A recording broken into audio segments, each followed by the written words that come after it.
Fala, sardinhada, beleza? Como que vocês estão? Bom, no vídeo de hoje a gente vai falar um pouquinho do VISC11, é um fundo de shoppings da Vinci, da gestora Vinci. Ontem a gente falou do fundo de logística, então agora a gente vai falar um pouquinho do fundo de shopping deles. É um fundo que eu tenho. E antes de mais nada, nada do que eu diga aqui, ainda que eu tenha o fundo, é, pode ser considerado como recomendação de compra ou de venda, tá? Eu não dou recomendação. Eu sei dos riscos, o fundo se enquadra na minha gestão de risco, então vocês são responsáveis aí pela gestão e pelas escolhas de vocês, ok? E só para fazer o pedido aí, ajuda o canal, se inscreve, deixa um curtir aí no vídeo. É uma açãozinha que é rápida, eu observo pelas métricas ali que a maioria dos que assistem o vídeo não são inscritos. Então se inscreve e deixa o curtir, porque me motiva aqui do outro lado, ok? Vamos lá então rapidinho. O VISC, fundo de shoppings, eu tenho um valor aportado nele de 6.916, né? Hoje esse valor está em 6.940, então eu estou com um pouco de valorização aí frente ao tanto que eu aportei. E esse fundo ele representa 3,61% na minha carteira, tá? Uma participação, como eu sempre cito, bem equilibrada, né? Como vocês podem ver, eu tenho apenas duas posições ali que são desequilibradas, o restante está 100% de acordo com o meu risco, né? Aquelas duas ali estão, mas é um caso à parte que qualquer hora eu vou fazer conteúdo exclusivo, tá bom? Vamos lá. Fazendo alguns comparativos aqui do VISC11. O valor patrimonial em relação aos dois relatórios gerenciais, mês 5 e mês 6. O valor patrimonial por cota caiu um pouquinho, mas bem de leve, ali bem pequeno, bem pouca coisa. É um fundo que tem alavancagem, então a alavancagem contribui também para a queda do VP. Enfim, né? Não é nada preocupante essa queda pequena, né? Quando começa a ser quedas sucessivas ou em montantes maiores, aí preocupa um pouco. Aí a gente tem que questionar a gestão.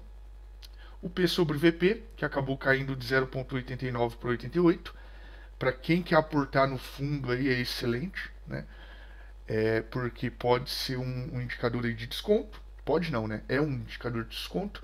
No meu caso, como vocês viram antes, a cotação minha tá valorizada, mesmo estando com P sobre VP baixo. Eu só realizo aporte quando o preço está abaixo do meu preço médio. Então eu já tenho um limitador aí para aumentar um pouquinho a posição no fundo. Exceto raras exceções, né? Quando não tem nenhuma outra situação boa ali para aumento de carteira e eu estou com dinheiro em caixa, aí eu fujo um pouquinho a regra. Mas no geral, eu opto por posições ali que estão com um P sobre VP bom e que todos os demais indicadores estão me indicando o aumento de posição. Tá?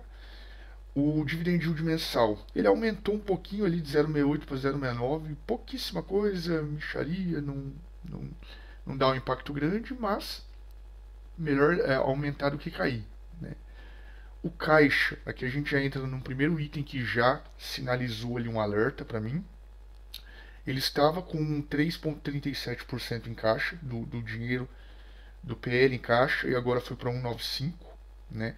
1,95, ou seja, abaixo de 2, já me acende uma luz aí de alerta para ficar acompanhando. Pois eu entendo que de 2 a 5 é um montante aí saudável, né? Então, e quando eu digo caixa, pessoal, não é o dinheiro vivo, não, tá? Pode ser aplicação ali de renda fixa, curto prazo, qualquer coisa que permita um giro e permita gerar dinheiro para quitar uma dívida, alguma coisa assim no curto prazo, né? Em pouco período de tempo. Tenha bastante liquidez. A base de cotistas aumentou, 4 mil na base, basicamente 3 mil e pouco. Então, um outro termômetro que eu uso. Um número alto, inclusive, de cotistas, 212 mil cotistas, né? Maior aí que vários outros fundos. Então, um fundo bem, digamos que, famosinho. Né? O resultado mensal dele também teve um aumento aí no período. Resultado no período passado foi 9 milhões e 900, no período atual 12 milhões e 500. E isso reflete no quê? Né? Qual que é a importância desse aumento? No mês passado, o fundo teve um resultado pior, né? E distribuiu basicamente o mesmo montante. Né? Esse fundo ele segue uma linha semelhante ali de distribuição. Ou seja, no mês passado ele queimou um pouquinho de reserva acumulada. Né? Já nesse mês foi o contrário, ele distribuiu e ainda sobrou um pouquinho lá, bem pouca coisa, mas sobrou um pouquinho de reserva para acumular. Então, um ok ali para esse indicador de resultado. Despesas totais versus receita. Aqui caiu um pouquinho, né, de 26,38 para 25, bem pouco, e ainda assim permanece no montante alto. Então os dois indicadores aí, tanto a despesa quanto a alavancagem, eles seguem junto, ambos altos. A despesa ela vai continuar alta enquanto a alavancagem for alta, então é bem proporcional aí os dois. E a gente segue de olho aí nessa alavancagem do fundo, sempre com aquela visão de que, né, o fundo não aumente a alavancagem, e se acabar aumentando, que seja algo muito bem justificado e que não faça, na minha visão, perder fundamento. Né? E também as despesas a mesma coisa, né? Que não aumente mais ainda a despesa, porque se aumentar, né, sem aumentar a alavancagem, é sinal que o fundo está tendo mais gastos aí que não são financeiros, né, que são de outros operacionais. Então se mantém aí ou reduz um pouco a despesa também. Né?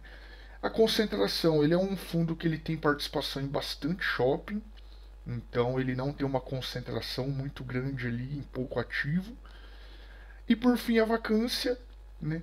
Ela deu uma reduzidinha de 7,5 para 7,3. Né?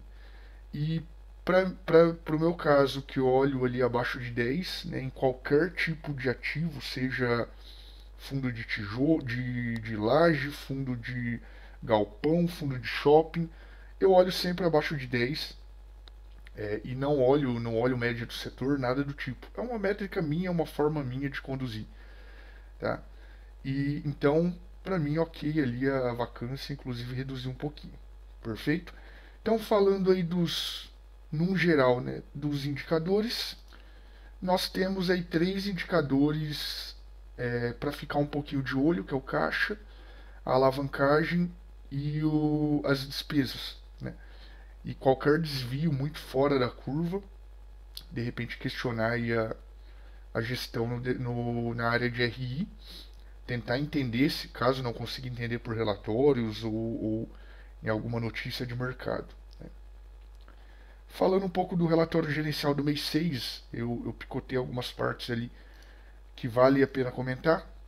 Então, o que eu sempre falo da taxa, né, eu sempre picoto ali a parte da taxa, 1,05, não é das melhores taxas, mas já não tem taxa de performance, então já é um pontinho aí positivo. Daria para eles reduzirem essa taxa aí e melhorar um pouquinho para nós aqui. E também um outro item que eu sempre comento, né, a questão ali do valor de mercado. Se esse valor de mercado for tanto para enquadramento da taxa quanto para o cálculo da taxa de gestão, de administração, na minha visão é o mais justo. Né? Porque se a cotação cai muito, a taxa do gestor, o gestor também vai ganhar menos. Se a cotação valoriza, sobe, o que é um termômetro que o fundo está fazendo um bom trabalho, o gestor ganha um pouco mais. Então pode-se até se dizer, se o fundo está sendo negociado com ágio, pode até se dizer que é uma taxa de performance indireta, né? Quando o fundo calcula pelo valor de mercado. Então me agrada um pouco isso. Espero que para o cálculo, né, eles usem também valor de mercado. Alguns destaques que o fundo colocou no relatório gerencial. Né? A distribuição de 0,70 no mês, né? E o fundo gerou 0,71, então acumulou um centavinho de reserva Porém, no montante acumulado, né, ele tem 0,43 aí de resultado acumulado não distribuído. É um montante bom em que, de repente, em algum mês que o fundo não tiver um resultado muito bom, ele pode queimar um pouquinho aí para não reduzir a distribuição mensal, né? Tanto que nas próximas páginas aí ele até coloca um guidance, uma previsão de distribuições. Aqui ele coloca dois pontos relacionados a indicadores operacionais. O primeiro ali, que ele é o NOI, que ele compara ali com 2019, né? E ele fala do crescimento que teve de 20%. Então, ele mostra aí até um comparativo pré-pandemia, indicando que o fundo está melhorando aí, está surpreendendo um pouquinho. E as vendas totais, né, que ele coloca também comparando com o patamar aí pré-crise, para ter uma comparação um pouquinho mais, talvez, saudável, né? Aqui, mais alguns pontos do relatório. Ele coloca ali novamente, né, a questão da distribuição e o tanto que ele tem de resultado acumulado. E embaixo ele fala novamente aí que os indicadores estão surpreendendo o setor em geral, né? Então ele mostra aí uma retomada ele fala um pouco da retomada dos shoppings.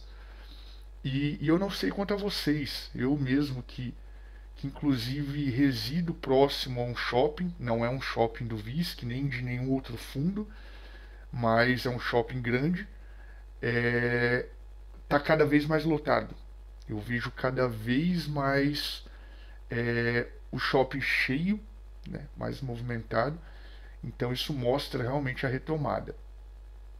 Não sei se está cheio só no critério, apesar que ali ele está citando das vendas, né? Porque de repente pode encher só de pessoa que vai para passear e perder um tempo, né? E não gastar. Mas, segundo o VISC no relatório, as vendas também estão aumentando. E ali, na parte de baixo, ele coloca já as previsões aí de distribuição, né? Então, indo num mínimo de 0,68 a 0,72. Espero eu que eles consigam subir para 0,72 aí e manter 0,72 o período inteiro. Seria muito bacana. Por fim, o último ponto que normalmente eu puxo aqui nessa parte, que é a questão de dívida, né? Eu acho que nunca pode passar batido. Por mais que a gente não tenha tanto dado, tanto detalhamento aqui da dívida, só que é um item que a gente tem que todo mês ficar de olho, ver se a situação fica preocupante e principalmente ver como que está o caixa, né, do fundo. E como eu citei lá, o caixa do fundo entrou num patamar abaixo de 2%, né? Então entender um pouquinho de como que o fundo vai lidar aí com as dívidas. E aí a gente vai acompanhando. E ali ele coloca, né, fundo possui obrigações referente à aquisição prévia, 549 milhões, e líquido das aplicações financeiras, 495 milhões, que representa 19% dos ativos do fundo. Do montante total, 32 milhões apresentam vencimento em até 12 meses. Então, que é um ponto importante, pessoal. 32 milhões dessa dívida vencem agora nos próximos 12 meses. Como que o fundo vai se comportar mês a mês ali com relação ao caixa para cumprir com essas obrigações, né? Então vamos mês a mês aí acompanhando e vendo os movimentos da gestão para entender aí o que eles vão fazer, né? Acompanhar, e se surgir algo importante, a gente traz ou no comentário do relatório gerencial ou num vídeo aí extra, dependendo se sair algum fato relevante, ok? Então é isso, pessoal. O que eu tinha para trazer do VISC é isso. A minha posição ali está no preço, está tranquilo. Por hora não pretendo aumentar posição nele, nem vendê-lo, né? Sigo acompanhando. Ele segue na minha carteira. Não estou dizendo que o fundo é um excelente fundo, que não se tenha melhores fundos de shopping para investir. Na verdade tem, mas na minha carteira ele segue tranquilo, ele segue saudável e eu vou acompanhando o fundo. E qualquer novidade a gente traz vídeo aí para vocês, tá? Obrigado a todos aí por assistir até aqui. Bons investimentos para todo mundo. Tamo junto aí na luta. Abraço, pessoal.